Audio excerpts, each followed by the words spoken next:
इसवीं पुतली जयलक्ष्मी ने जो कथा कही वह इस प्रकार है। राजा विक्रमादित्य जितने बड़े राजा थे उतने ही बड़े तपस्वी। उन्होंने अपने तप से जान लिया कि वे अब अधिक से अधिक 6 महीने जी सकते हैं।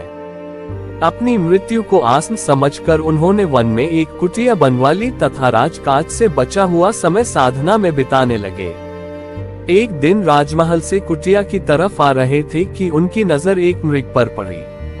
मृग अद्भुत था और ऐसा मृग विक्रम ने कभी नहीं देखा था। उन्होंने धनुष हाथ में लेकर दूसरा हाथ तरकश में डाला ही था कि मृग उनके समीप आकर मनुष्य की बोली में उनसे अपने प्राणों की भीख मांगने लगा। विक्रम को उस मृग को मनुष्यों की तरह बोलते हुए देख बड़ा आश्चर्य हुआ और उनका हाथ स्वतः थम गया। विक्रम ने उस मृग से पूछा कि वह मनुष्यों की तरह कैसे बोल लेता है, तो वह बोला कि यह सब उनके दर्शन के प्रभाव से हुआ है।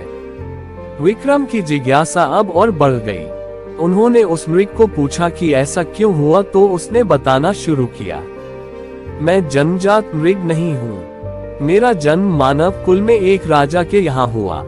अन्य राजकुमारों की भांति मुझे भी शिकार खेलने का बहुत शौक था। शिकार के लिए मैं अपने घोड़े पर बहुत दूर तक घने जंगलों में घुस जाता था। एक दिन मुझे कुछ दूरी पर मृग होने का आभास हुआ और मैंने आवाज को लक्ष्य करके एक वाण चलाया। दरअसल वह आवाज एक साधनारत योगी की थी जो बहुत धीमे स्वर में मंत्रोच्चार कर रहा था। तीर उसे तो नहीं लगा, पर उसकी कनपटी को छूता हुआ पूर्ण वेग से एक वृक्ष के तने में घुस गया। मैं अपने शिकार को खोजते खोजते वहां तक पहुंचा तो पता चला मुझसे कैसा अनिष्ट होने से बच गया।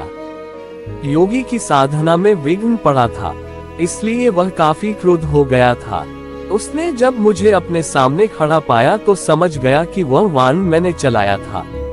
उसने लाल आंखों से घूरते हुए मुझे श्राप दे दिया।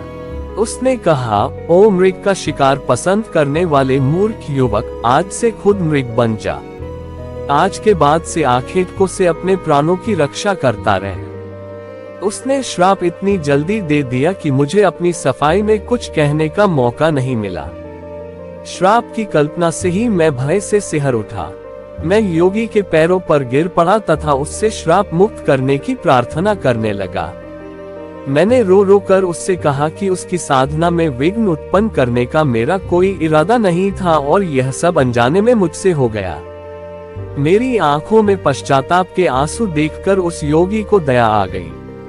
उसने मुझसे कहा कि श्राप वापस तो नहीं लिया जा सकता, लेकिन वह उस श्राप के प्रभाव को सीमित जरूर कर सकता है। मैंने कहा कि जितना अधिक संभव है उतना वह श्राप का प्रभाव कम कर दे, तो उसने कहा, तुम मृग बनकर तब तक भटकते रहोगे जब तक महान यशस्वी राजा विक्रमादित्य के दर्शन नहीं हो जाएं। विक्रमादित्य के दर्शन से ही तुम मनुष्यों की भांति बोलना शुरू कर दोगे। विक्रम को अब जिज्ञासा हुई कि वह मनुष्यों की भांति बोल तो रहा है मगर मनुष्य में परिवर्तित नहीं हुआ है। उन्होंने उससे पूछा, तुम्हें मृग रूप से कब मुक्ति मिलेगी? कब तुम अपने वास्तविक रूप को प्राप्त करोगे? वह श्रापित राजकुमार बोला, इससे भी मुझे मुक्ति बहुत शीघ्र मिल जाएगी। उस योगी के कथनानुसार मैं अगर आपको साथ लेकर उसके पास जाऊं तो मेरा वास्तविक रूप मुझे तुरंत ही वापस मिल जाएगा। विक्रम खुश थे कि उनके हाथ से शापग्रस्त राजकुमार की हत्या नहीं हुई, अन्यथा उन्हें निरपराध मनुष्य की हत्या का पाप लग जाता और वे ग्लानि तथा पश्चाताप की आग में जल रहे होते। उन्होंने मृगरूपी राजकुमार से पूछा, क्या तुम्हें उस योगी के निवास के बारे में कुछ पता है? क्या तुम मुझे उसके पास लेकर चल सकते हो? उस राजकुमार ने कहा, हाँ, मैं आपको उसकी कुटिया तक अभी लिए चल सकता हूँ। संयोग से वह योगी अभी भी इसी जंगल में थोड़ी दूर पर साधना कर रहा है। वह मृग आगे आगे चला और विक्रम उसका अनुसरण करते करते चलते रहे। थोड़ी दूर चलने के पश्चात उन्हें एक वृक्ष पर उल्टा होकर साधना करता एक योगी दिखा। उनकी समझ में आ गया कि राजकुमार इसी योगी की बात कर रहा था। वे जब समीप आए तो वह योगी उन्हें देखते ही वृक्ष से उतरकर सीधा खड़ा हो गया। उसने विक्रम का अभिवादन किया तथा दर्शन देने के लिए उन्हें नतमस्तक होकर धन्यवाद दिया। विक्रम समझ गए कि वह योगी उनकी ही प्रतीक्षा कर रहा था, लेकिन उन्हें जिज्ञासा हुई कि वह उनकी प्रतीक्षा क्यों कर रहा था। पूछने पर उसने उन्हें बताया कि सपने में एक दिन इंद्रदेव ने उन्हें दर्शन देकर कहा था कि महाराजा विक्रमादित्य ने अपने कर्मों से देवताओं सा स्थान प्राप्त कर लिया है तथा उनके दर्शन प्राप्त करने वाले को इंद्रदेव या अन्य देवताओं के दर्शन का फल प्राप्त होता है। मैं इतनी कठिन साधना सिर्फ आपके दर्शन का लाभ पाने के लिए कर रहा था, उस योगी ने कहा। विक्रम ने पूछा कि अब तो उसने उनके दर्शन प्राप्त कर लिए, क्या उनसे वह कुछ और चाहता है। इस पर योगी ने उनसे उनके गले में पड़ी इंद्रदेव के मूंगे वाली माला मांगी। राजा ने खुशी खुशी वह माला उसे दे दी। योगी ने उनका आभार प्रकट किया ही था कि श्रापित राजकुमार फिर से मानव बन गया। उसने पहले विक्रम के फिर उस योगी के पांव छुए। राजकुमार को लेकर विक्रम अपने महल आए। दूसरे दिन अपने रथ पर उसे बिठा उसके राज्य चल दिए, मगर उसके राज्य में प्रवेश करते ही सैनिकों की टुकड़ी ने उनके रथ को चारों ओर से घेर लिया तथा राज्य में प्रवेश करने का उनका प्रयोजन पूछने लगे। राजकुमार ने अपना परिचय दिया और रास्ता छोड़ने को कहा। उसने जानना चाहा कि उसका रथ रोकने की सैनिकों ने हिम्मत कैसे की। सैनिकों ने उसे बताया कि उसके माता पिता को बंदी बनाकर कारागार में डाल दिया गया है और अब इस राज्य पर किसी और का अधिकार हो चुका है। चूंकि राज्य पर अधिकार करते वक्त राजकुमार का कुछ पता नहीं चला, इसलिए चारों तरफ गुप्तचर उसकी तलाश में फैला दिए गए थे। अब उसके खुद हाजिर होने से नए शासक का मार्ग और प्रशस्त हो गया है। राजा विक्रमादित्य ने उन्हें अपना परिचय नहीं दिया और खुद को राजकुमार के दूत के रूप में पेश करते हुए कहा कि उनका एक संदेश नए शासक तक भेजा जाए। उन्होंने उस टुकड़ी के नायक को कहा कि नए शासक के सामने दो विकल्प हैं, या तो वह असली राजा और रानी को उनका राज्य सौंप कर चला जाए या युद्ध की तैयारी करे। उस सेनानायक को बड़ा अजीब लगा। उसने विक्रम का उपहास करते हुए पूछा कि युद्ध कौन करेगा, क्या वही दोनों युद्ध करेंगे।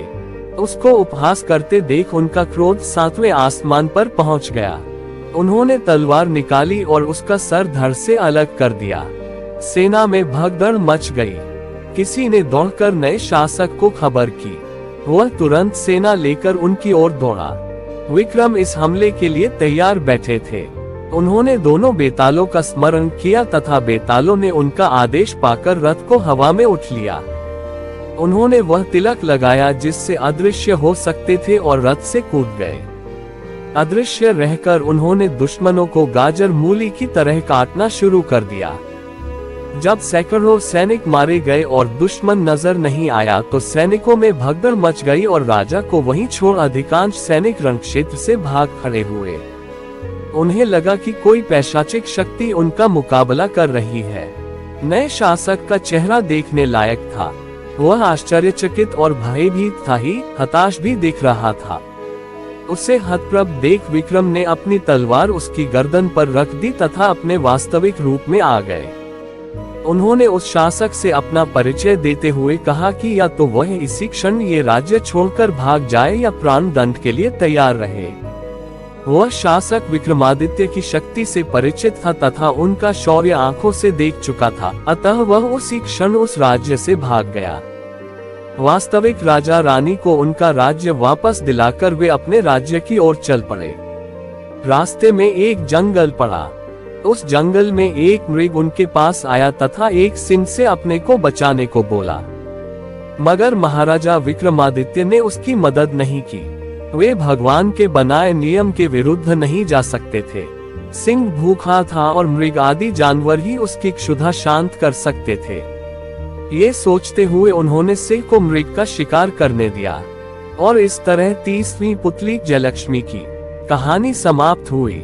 और इसके आगे 31वीं पुतली कौशल्या की कहानी सुनने के लिए हमारे चैनल को लाइक, शेयर और सब्सक्राइब करें और जुड़े रहें। धन्यवाद।